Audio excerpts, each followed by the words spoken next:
नमस्कार साथियों, जैसा कि आपको पता है कि सीयूटी की जो डेट जो थी इसकी फॉर्म फिलिंग की वो अपडेट हो गई है। और अब 12 मार्च की जगह आपको 30 मार्च तक आप इसमें अप्लाई कर सकते हो। तो क्यों ना एक बार हम पुनः देख लेते हैं, जो बच्चे अभी तक छूट गए थे सीयूटी का फॉर्म भरने से, अब उन सीयूटी वाले जो बच्चे हैं हमारे, उनके लिए एक बार फिर से मौका मिला हुआ। और देखिए, ये मौका आपको हाथ से जाने नहीं देना है बिल्कुल भी। अब इस मौके को ग्रैब कर लेना है कि अच्छा, जो आपके टॉप कॉलेज या टॉप यूनिवर्सिटी है जहां पे आप जाना चाहते हैं और जो आपका डिजायर्ड पर्पस है कि भाई मुझे इस कोर्स में एनरोल होना था और अब तक सीयूटी के बारे में पूरी जानकारी नहीं पता थी।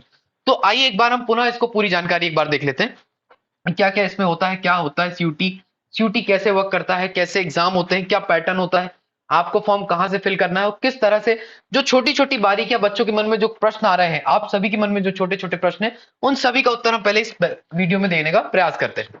तो देखिए, दर्पण सीयूटी ने कुछ चीजें आपके लिए बहुत नॉर्मलाइज कर दी है, जहां पे आपको देखना है कि भाई क्या होता है सीयूटी। तो आप ये समझ लीजिए कि जितने भी अब भारत में सेंट्रल यूनिवर्सिटीज हैं, सेंट्रल यूनिवर्सिटी का बच्चा देखो क्या होता है कि आपको पता है जब आप स्कूल जाते थे तो तीन तरह के स्कूल मिलते थे। प्राइवेट स्कूल आपको मिलते थे, गवर्नमेंट स्कूल आपको मिलते थे, और कुछ मिलते थे कैसे, अर्धशासकीय, जहां सेमी गवर्नमेंट स्कूल आप कहते थे। उसी तरह कुछ चीजें होती है कि हमारी सेंट्रल यूनिवर्सिटी, गवर्नमेंट वाले जो आपके टॉप यूनिवर्सिटीज होती है उनको कहते हैं आप सेंट्रल यूनिवर्सिटी। फिर आती है आपकी स्टेट की यूनिवर्सिटी, फिर कुछ प्राइवेट यूनिवर्सिटी होती है, और कुछ यूनिवर्सिटी होती है जो डीम्ड टू बी यूनिवर्सिटी, मतलब मान्यता प्राप्त यूनिवर्सिटी। इन सारी यूनिवर्सिटी के द्वारा आपको ह्यूमैनिटी के कोर्सेज कराए जाते हैं, आपको कुछ फार्मा के कोर्सेज कराए जाते हैं, कुछ वोकेशनल कोर्सेज कराए जाते हैं। तो इन सारे कोर्सेज के लिए अब जो बच्चा चाहता है कि भाई साइंस वाले बीएससी के कोर्सेज अच्छे टॉप कॉलेजेस से करना है, तो किन कॉलेजेस से वो करे, कहां उसका एडमिशन हो, इन सारी चीजों के प्रश्नों के उत्तर आपको इसी अकेले वीडियो में मिल जाएंगे।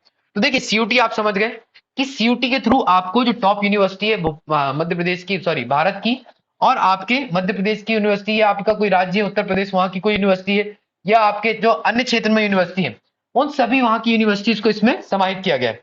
इन यूनिवर्सिटीज के माध्यम से आपको क्या होता है, बीए, बीएससी, बीकॉम, और इसके साथ साथ वोकैब, बीपीए, और अन्य जो कोर्सेज आपके आते हैं, है ना, बीएमएस, बीबीए, ये सारे कोर्सेज आपके किस में संबंधित हो जाते हैं, सीयूटी के तहत संबंधित हो जाते हैं।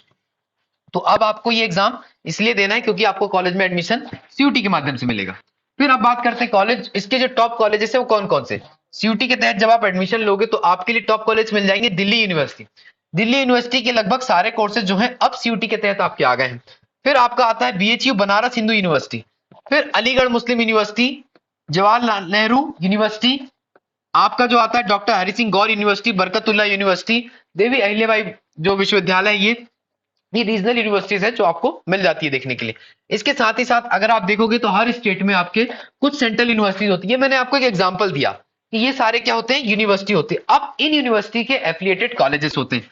जैसे आप देखोगे दिल्ली यूनिवर्सिटी, दिल्ली यूनिवर्सिटी से एफिलिएटेड जो कॉलेज है मिरांडा हाउस, जो एनआईआरएफ रैंकिंग में नंबर 1 कॉलेज होता है ना, 2-3 सालों से नंबर 1 की पोजीशन पे बना हुआ है। तो ये कॉलेज हो गया आपका। आपने पिक्चर देखी होगी half girlfriend, saint Stephen college के बारे में उसमें बताया गया ना, जिसमें जाता है भैया अपने राजकुमार वहां। तो जो सेंट स्टीफन कॉलेज है, टॉप कॉलेज है दिल्ली यूनिवर्सिटी का, वो कॉलेज भी आपका क्या होता है, दिल्ली की यूनिवर्सिटी से एफिलिएटेड है। फिर आपने नाम सुना होगा भैया, हिंदू कॉलेज से पढ़ा हुआ आदमी, फलाना आदमी आईएएस बन गया, फलाना आदमी जो है एसडीएम बन गया, या फलाना आदमी का नाम देते कि यार हिंदू कॉलेज से पढ़ने के बाद तो उसका जीवन बिल्कुल परिवर्तित हो गया।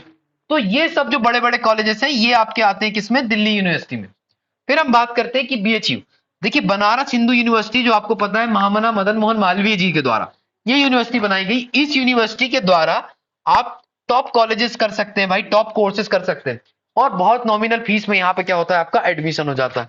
आप देखिए, कोई भी अरे गहरे कॉलेज में एडमिशन लेते हो उनसे अच्छा अगर आप सेंट्रल यूनिवर्सिटीज में एडमिशन लेंगे और इन टॉप कॉलेज से पढ़ते हैं तो ये कॉलेजेस आपको माहौल प्रोवाइड करते हैं। माहौल, क्योंकि देखिए बच्चे में क्वालिटी होती है कि वो किसी यूनिवर्सिटी में जा रहा है तो वहां के आसपास के जो इन्वायरमेंट में, अगर अच्छी यूनिवर्सिटी है, टॉप यूनिवर्सिटी, देखिए दिल्ली यूनिवर्सिटी और लोकल यूनिवर्सिटी में कोई डिफरेंस नहीं, लेकिन यहाँ जो क्राउड आता है वो उसका अपना एक एटीट्यूड होता है, एक एटिकेट होता है। वो सभी लोग मिलके क्या करते हैं, आपको एक प्रॉपर वेल्ड मैनर में आपको एक माहौल प्रोवाइड करते हैं और उस माहौल से आप सीखते हो। तो ये माहौल की सीखने की यहाँ से क्या मिल जाती है, आपको एक वजह मिल जाती है। तो इतनी सारी चीजें आपको कॉलेजेस के बारे में आप समझ में आ गया होगा। बात करते हैं परीक्षा के बारे में। तो कॉमन यूनिवर्सिटी जो सीयूटी है उसके संबंध में 2023 में जो डेट आई है उसके संबंध में कुछ कुछ चीजें देखिए। ये आवेदन की तारीख अब तक थी 12 मार्च, ये वाली जो तारीख थी ये कैंसिल हो गई है, अब हो चुकी है आपकी 30 मार्च आवेदन करने की। मतलब आप बच्चा, अब आप 12th का जो पेपर है आराम से दीजिए, पहली फुर्सत में आप सीयूटी के एग्जाम फॉर्म को भरने से पहले अपना 12th का पेपर दे दीजिए, और 12th के पेपर देने के बाद फिर आपके पास बहुत टाइम है कि आप जाके अपना सीयूटी का फॉर्म भर सकते हैं। आप सीयूटी का फॉर्म भर दीजिए। सीयूटी का फॉर्म आपने जैसे फिल किया तो आपके पास क्या हो जाएगा, अब पेपर देने के लिए आप एलिजिबल हो गए। और पेपर देने के लिए एलिजिबिलिटी देख ले तो एलिजिबिलिटी क्या होती है कि भाई कोई एज लिमिट नहीं रखी गई है, नो लिमिट फॉर एज, कोई लिमिट नहीं रखी गई है आपकी उम्र की, एज की कोई सीमा नहीं रखी गई है इसमें। बस आप क्या होना चाहिए, 12th पास होना चाहिए, 12th में अपियर होना चाहिए। दो बातें स्पष्ट है। अब आपके मन में सवाल आ रहा होगा कि सर जो आप सीयूटी सीयूटी इतनी देर से चिल्ला रहे हैं, तो ये सीयूटी कितनी भाषाओं में होना है? सीयूटी का पेपर आपकी 13 भाषाओं में होगा। देखिए हिंदी और इंग्लिश, इसके अलावा और 11 भाषाएं हैं जिनमें आपका सीयूटी का पेपर जो है वो होना है। इंग्लिश और हिंदी, ये दो भाषाओं के अलावा आपके 11 भाषाएं और है जिसमें ये पेपर होना है। आयोजन की बात करें तो 21 मई से लेके आपके 31 मई तक की जो डेट है वो उसको रखा गया है, कंसीडर किया गया है 2023 में। अगर इतने दिनों में भी अगर आपके फॉर्म बहुत ज्यादा भर जाते हैं या फिर कोई टेक्निकल ग्लिच आ जाता है, किसी भी तरह की अगर समस्या आई, तो बेटा जून का जो पहला हफ्ता है वो भी आपके लिए रिजर्व रखा गया। तो आपको ये भी समझ में आ गया बेटा कि एग्जाम का आयोजन कब होना है ना, एग्जाम कितनी भाषाओं में होना है। फिर हम बात करते हैं कि भैया एग्जाम के बारे में आप इतनी देर से चिल्ला रहे हो, ये बोल रहे हो, ये कर रहे हो, लेकिन एग्जाम के बारे में बताओ कि पैटर्न क्या है। तो एग्जाम का जो पैटर्न अगर हम देखें तो पैटर्न क्या होता है, इसमें कुल आपका जो पेपर है वो 3 खंडों में बटा हुआ है। 3 खंड कैसे बटा हुआ है उसको हम देखेंगे। भाई आपका पहला खंड जो है उस खंड को बोला गया है भाषा खंड या फिर लैंग्वेज सेक्शन, भाषा का खंड, या फिर इसे ही क्या अंग्रेजी में कह देते हैं आप, लैंग्वेज सेक्शन। दूसरा जो खंड आता है आपका, वो खंड दूसरा उसको कहते हैं आप सब्जेक्ट का खंड, विषय का खंड, या फिर डोमेन सेक्शन, विषय डोमेन सेक्शन। तीसरा आपका जो खंड आता है, इस खंड को आप बोल देते हैं क्या, सामान्य टेस्ट, जनरल टेस्ट, जीटी का पेपर। जनरल टेस्ट का मतलब ये आपकी जनरल एबिलिटी को जानेगा। जनरल एबिलिटी का मतलब क्या होता है बेटा, आपको करंट अफेयर आता है नहीं आता, आपको जीके आता है नहीं आता, आपको मैथमेटिकल एबिलिटीज मतलब जिसको न्यूमेरिकल एबिलिटी बोलते हैं, संख्याओं के बारे में ज्ञान है नहीं है, आपको रीजनिंग का ज्ञान है नहीं है, आपको लॉजिक्स लगाने आते हैं कि नहीं आते, ये सारी चीजें क्या होती है आपको पता करना है। तो इन सारे हिस्सों के हिसाब से आपका क्या होगा, टोटल पेपर को हम डिजाइन कर लेते हैं। और पेपर को डिजाइन इस तरह से किया जाता है, यह आपको समझ में आ गया होगा। सबसे इंपॉर्टेंट बात आपको ये याद रखनी कि 12 मार्च के स्थान पे अब क्या हो गया है, 30 मार्च। ठीक है, 30 मार्च तक आप इसकी डेट रखी गई है और अप्रैल के कुछ दिनों में इसको अपडेटेशन के लिए। बात करते हैं ब्यौरा पूरे पेपर की बात। परीक्षा का माध्यम आपने देख लिया, कंप्यूटर आधारित पेपर होता है, इसको बोलते हैं कंप्यूटर बेस्ड टेस्ट, सीबीटी। मतलब भैया आपको पेन पेपर लेके नहीं देना है, अब आपके पास क्या रहेगा, पेन पेपर तो रहेगा, लेकिन वो पेन पेपर में आप प्रश्न हल करेंगे नीचे ऑफलाइन मोड में, ऐसा दिखता है, लेकिन सामने आपका कंप्यूटर है, कीबोर्ड है, माउस है, उस पर आपको क्लिक करना है और क्लिक करके आप क्या करते होते हैं, 4 आपको प्रश्न दिए जाएंगे एमसीक्यू आधारित, मल्टीपल क्वेश्चन चॉइस। ये कोई क्वेश्चन दिया रहेगा और इस क्वेश्चन के बिहाफ में 4 ऑप्शन दिए रहेंगे, इनमें से आपको कोई एक को क्या करना है, पिक कर लेना है। इस तरह का आपका क्या होता है, पेपर होगा। परीक्षा की अवधि, परीक्षा की अवधि कितनी हुई अभी तक सूचित नहीं किया गया सीयूटी के माध्यम से, ये भी बहुत जल्दी सूचित कर दिया जाएगा कितने कितने मिनट का आपका पेपर होगा। लेकिन ये समझ लीजिए, आपका डोमेन एक बार आप समझ लो, फिर आपको समझ में आएगा कि पेपर कैसे देना है। खंड की संख्या आपको मैंने बता दिया, टोटल खंड आपके 3 है जिनको 4 भागों में बांट दिया है, क्योंकि सेक्शन 1 को हमने आई और आई में बांटा था। कैसे कि भाई आई में हो जाएगा आपकी भाषाएं जो आपको लेनी ही लेनी है कि पेपर का माध्यम क्या होगा। फिर खंड बी में आपको देखना है कि भाई और कोई लैंग्वेज आपको ऑप्ट तो नहीं करनी, कोई ऐसी भाषा तो नहीं प्रयोग करनी जिससे क्या हो आपको बाकी चीजें समझ में आ जाए। उसके बाद अंकन योजना, देखो मार्किंग प्लान क्या है इनका, अंक योजना जिसको आप कहते हो मार्क प्लान, कि भाई मार्क की प्लानिंग क्या की गई है। तो इसमें बच्चा आपको 5 नंबर मिलेगा एक सही उत्तर के लिए, जो भी आप सही उत्तर लगाओगे उसमें आपको 5 नंबर मिल जाएगा। और जैसे ही आपने कोई ऐसा प्रश्न अटेम्प्ट किया जो आपका उत्तर गलत हो जाता है, तो उस कंडीशन में आपसे 1 नंबर जो है वो काट लिया जाएगा। मतलब सही आने के 5 नंबर, गलत करने का 1 नंबर। तो ये क्या हो जाता है आपका मार्क। नेक्स्ट, परीक्षा की कठिनाई का स्तर क्या होगा। देखिए सबसे बड़ी बात आती है कि आपने सब समझ लिया, लेकिन आपको यह नहीं पता कि परीक्षा की कठिनाई क्या है बेटा। तो परीक्षा की कठिनाई का जो स्तर होगा वो आपके 12वीं कक्षा के लेवल का। इन्होंने जो सिलेबस दिया है उसमें एनसीईआरटी का 12th का जो सिलेबस है आपका, वो सिलेबस के हिसाब से क्या पूछा जाएगा आपसे, क्वेश्चन पूछा जाएगा। परीक्षा का माध्यम मैंने आपको बता दिया, भाषा कौन सी चुननी है, तो हिंदी इंग्लिश के अलावा आपकी 13 भाषाएं, जैसे आप सोचो तमिल, तेलुगु, कन्नड़, मलयालम, मराठी, गुजराती, उड़िया, बांग्ला, असमिया, पंजाबी, अंग्रेजी और हिंदी, उर्दू, ये सारी आपकी क्या है, मेन डोमेन सब्जेक्ट भाषा है। फिर परीक्षा की अधिकतम संख्या कितनी हो सकती है? देखो, अब परीक्षा की अंतिम संख्या जो आपको सबसे इंपॉर्टेंट आती है कि जो 4 भाग आपने देखे, इन 4 भागों में 10 परीक्षाएं होगी टोटल। 10 परीक्षा कैसे? 4 खंड, मतलब ये सेक्शन को मिला के, सेक्शन 3 ही है, 4 खंड उसमें सेक्शन बढ़ गए। अब ये सुनिए, ये खंड आप समझ गए थे कि भाई भाषा का खंड था एक, जिसको आपने लैंग्वेज का भाग देखा।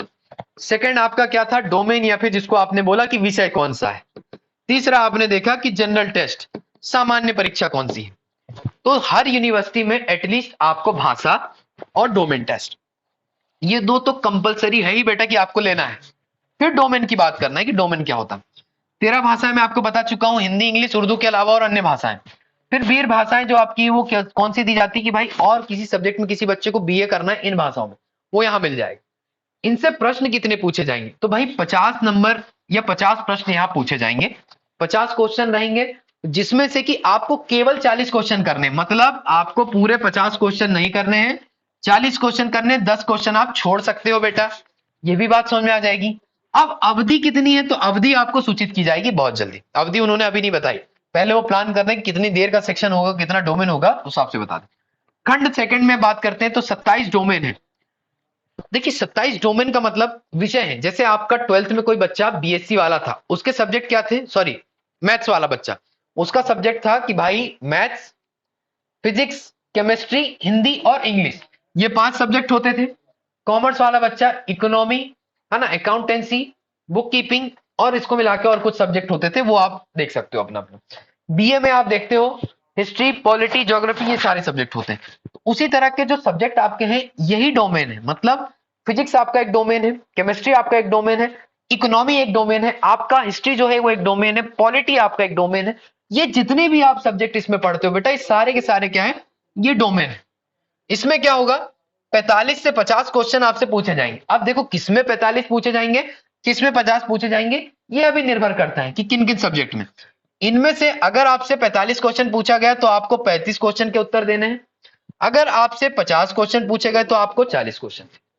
इस तरह से आपको इस डोमेन का पार्ट समझना है। फिर तीसरा सब्जेक्ट की बात करें कि क्या है, सामान्य परीक्षा। इसमें आपसे 60 क्वेश्चन पूछे जाएंगे, 60 प्रश्न आपसे पूछे जा रहे हैं, आपको करना है 50।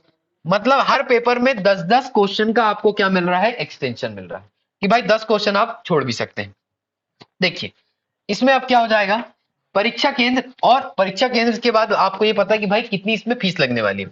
जो भारत के परीक्षा केंद्र है, मतलब हमारे देश के जो नागरिक हैं, उनको कुछ ना कुछ तो भैया हम लाभ देंगे, और जो भारत के बाहर का व्यक्ति उसको तो हम लाभ ज्यादा नहीं देंगे, उससे हम पैसा पूरा वसूल करें। ये इनका कंसेप्ट है, ठीक है। तो सीयूटी ने क्या किया है, अगर जो बच्चा 0 से 3 विषय तक लेता है, मतलब जो व्यक्ति 0 से 3 विषय तक ऑप्ट करेगा, उनने जनरल टेस्ट ले लिया, आपका लैंग्वेज ले लिया, और एक क्या ले लिया? डोमेन। उस बच्चे से 750 रुपए आपसे लिए जाएंगे, जो कि क्या होगा? हमारे जनरल कैटेगरी का बच्चा।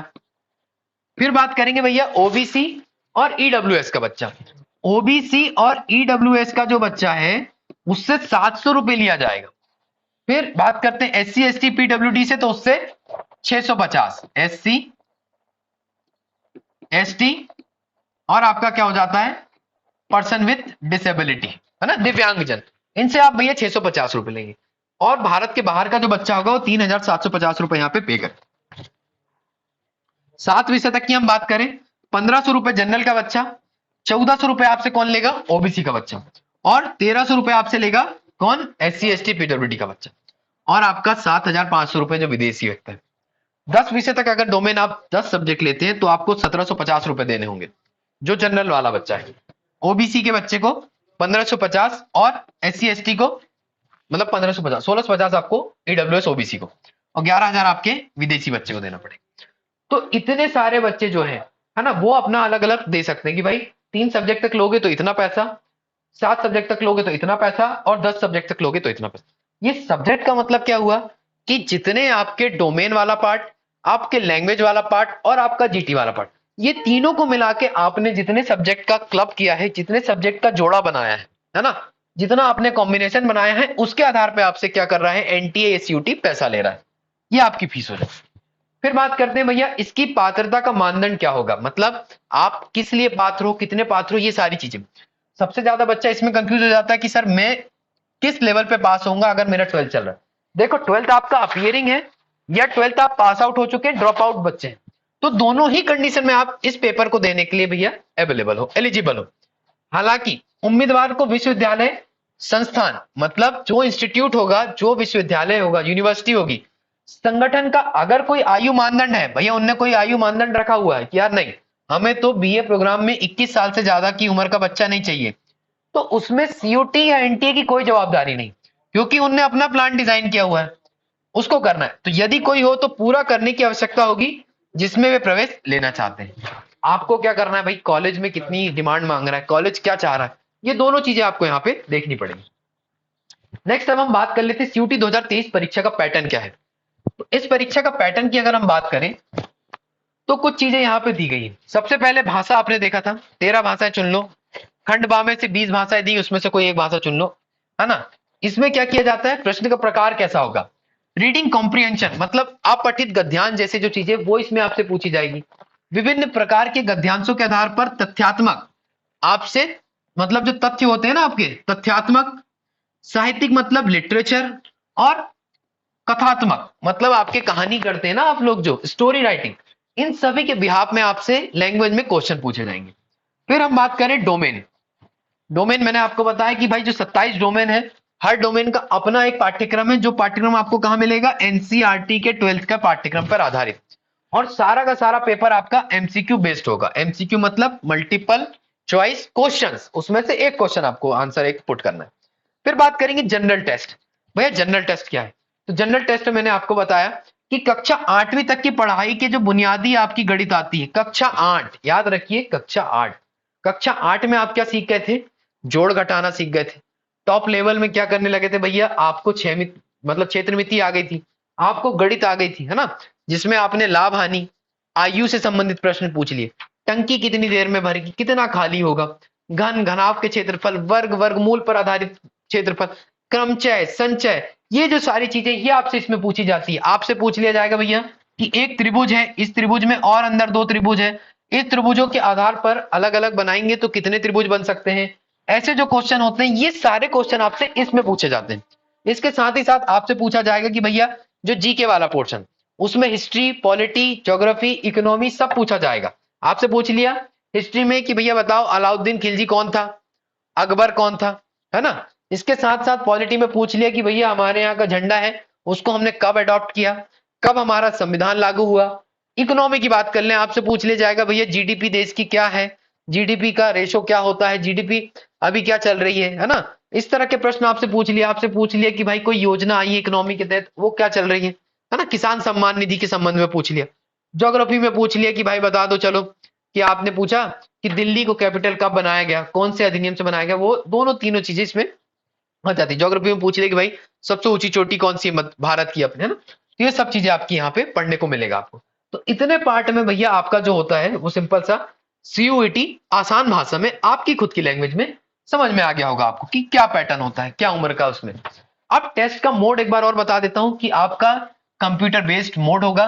बहुविकल्पीय वस्तुनिष्ठ प्रश्न एक बार फिर समझा दे रहा हूं। एक बार ये क्वेश्चन आएगा और 4 इसके ऑप्शन होंगे, उन चारों में से एक को लगा लेना है। मीडियम क्या होगा, 13 भाषाओं में पेपर होगा। सिलेबस क्या है, वो तीनों का सिलेबस मैंने आपको बता दिया है। इसके बाद सीयूटी परीक्षा का पैटर्न आप समझिए, है ना। सीयूटी क्या है, एक उम्मीदवार जो हो सकता है सेक्शन पहला और सेक्शन पहले में भी 2 आईए आईबी को मिलाकर अधिकतम 3 भाषा।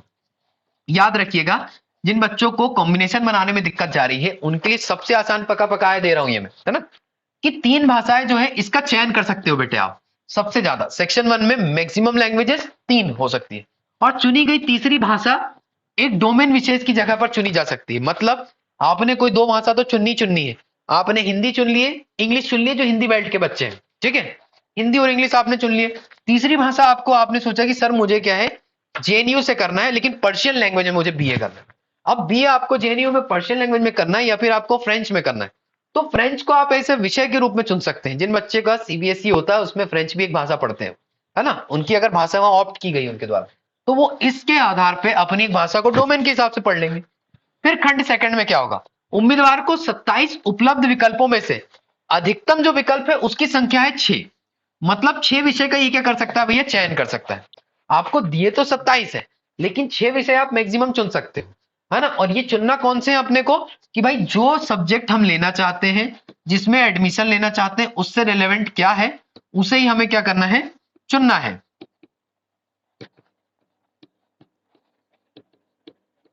ठीक है, इतने सारे पाठ्यक्रम होते हैं, इन सब में आपको देखना है कि भाई और क्या क्या इसमें चुन सकते हैं।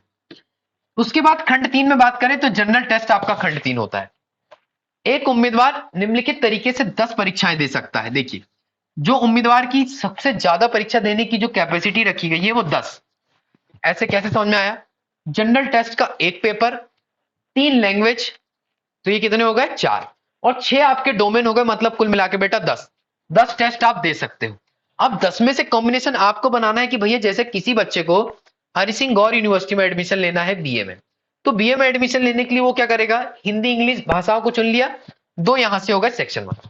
सेक्शन सेकंड से क्या करेगा, 27 डोमेन में से उसने चुन लिया क्या, पॉलिटी, ज्योग्राफी और हिस्ट्री, ये हो गए 3 और 2 5। एक जनरल टेस्ट चुन लिया उसने, क्या होगा 6।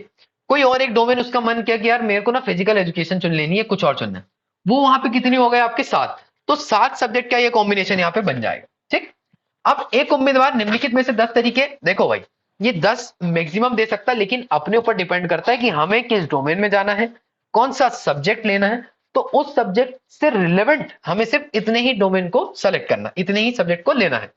फिर बात करते हैं सेक्शन पहले में, जो भाषा वाला सेक्शन है, अधिकतम 2 भाषा आप किससे ले सकते हो, सेक्शन I1 सेक्शन IB से, है ना। सेक्शन सेकंड में अधिकतम 6 डोमेन आप ले सकते हो, और इसमें 3 भाषाएं कैसे ले सकते हो सेक्शन I1 B से, कि सेक्शन 2 से अधिकतम 5 डोमेन। अब सेक्शन 2 में से 5 डोमेन, देखो अगर आप बाकी के सब्जेक्ट का कॉम्बिनेशन बिगाड़ोगे, सेक्शन 2 से अगर आप 6 की जगह 5 लोगे, तो आप यहाँ की एक लैंग्वेज बढ़ा सकते हो और वहां की लैंग्वेज कम कर सकते हो, ऐसा आप कॉम्बिनेशन बना सकते हो। फिर सेक्शन दोनों से भाषाएं अधिकतम 3 होगी, तो पता है हमें कि भाई 3 भाषा लेना है।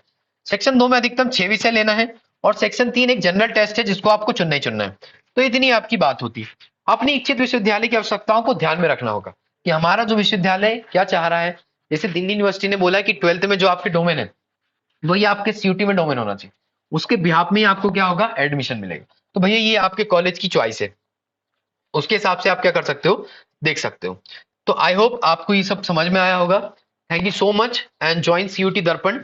हमारे ये सोशल हैंडल्स है जहां पे आपको बारी बारी से जानकारी मिलती है। आप हमारा टेलीग्राम चैनल ज्वाइन कर सकते हैं, आप हमें व्हाट्सएप पे भी डायरेक्ट कांटेक्ट कर सकते हैं, इस नंबर पे आप हमें मैसेज कर सकते हैं, टेलीग्राम के थ्रू, व्हाट्सएप के थ्रू। हमारा सीयूटी दर्पण नाम से यूट्यूब चैनल है जिसपे आप अभी वीडियो देख भी रहे हैं, और फेसबुक चैनल, फेसबुक पेज, इन सभी पे जाके आप क्या कर सकते हैं, आपको जो भी नीड लग रही है, जो भी क्वेरी है, आप यहाँ पे पोस्ट करिए, यथासंभव आपका समाधान किया जाएगा। और इसके साथ ही साथ आप सीयूटी की तैयारी करने के लिए दर्पण सीयूटी के साथ जुड़ सकते हैं और तैयारी को अपने और गति प्रदान कर सकते हैं। So thank you so much for the session.